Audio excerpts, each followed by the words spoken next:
आज अब बहुत ज़्यादा थक गए हो ना। कभी कभी ऐसे ही होता है।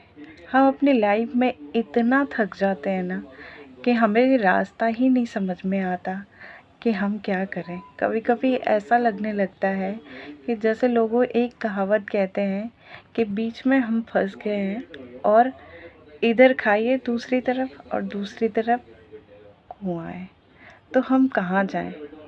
हमें समझ नहीं आता है कि हम कहाँ जाएं। कभी कभी ऐसा नहीं होता, कभी कभी हम शरीर से नहीं थकते, कभी कभी हम मन से इतना थक जाते हैं कि बस लाइफ में ये समझ में आता है कि हम सब कुछ छोड़कर बस कहीं दूर चले जाएं। ऐसा होता है कि हम जिसके लिए अपनी पूरी आधी लाइफ ही बर्बाद कर दी, जब वो भी ना समझे हमें ना, तो हमें नहीं समझ में आता कि हम कहाँ जाएं कहाँ नहीं जाएं। क्योंकि ऐसा होता है कि हम लाइफ में इतने साल बर्बाद ही कर दिए एक तरह से, कि लोग ऐसे भी ताना मार देते कि तुमने अपनी लाइफ में करा ही क्या है। तो लोग सही ही बोलते हैं कि अपने लाइफ में क्या करा है, कि इतने दिनों तक तो हमने कुछ भी नहीं करा ना। अपने लाइफ के 30 ईयर तो हमने ऐसे ही बर्बाद कर दिया, बस सबको खुश करने के चक्कर में। बट आज तक कोई खुश तो हुआ नहीं ना, और मुझे नहीं लगता कि कोई कभी खुश होगा भी।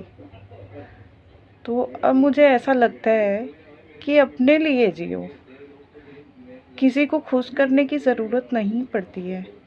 छोड़ो, जो जैसा है उसके हाल पे छोड़ो।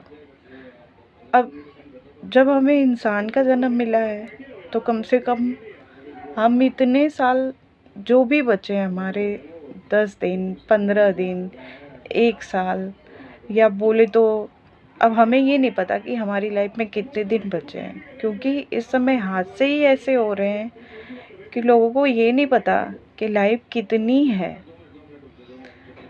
हम कितने दिनों तक ज़िंदा रह सकते हैं। तो इसलिए मुझे अब ऐसा लगता है कि अगर इंसान का जन्म मिला है ना, तो ज़्यादा किसी के चक्कर में पड़ने की ज़रूरत नहीं है। अपने चक्कर में रहो कि आप क्या कर रहे हो। अपने लिए जियो, खुद के लिए जियो, खुद के लिए टाइम निकालो। अब शायद बहुत लेट हो चुका है मेरे लिए, लेकिन मैंने ये सोच लिया है कि अब मैं अपने लिए जीऊँगी और किसी के लिए नहीं।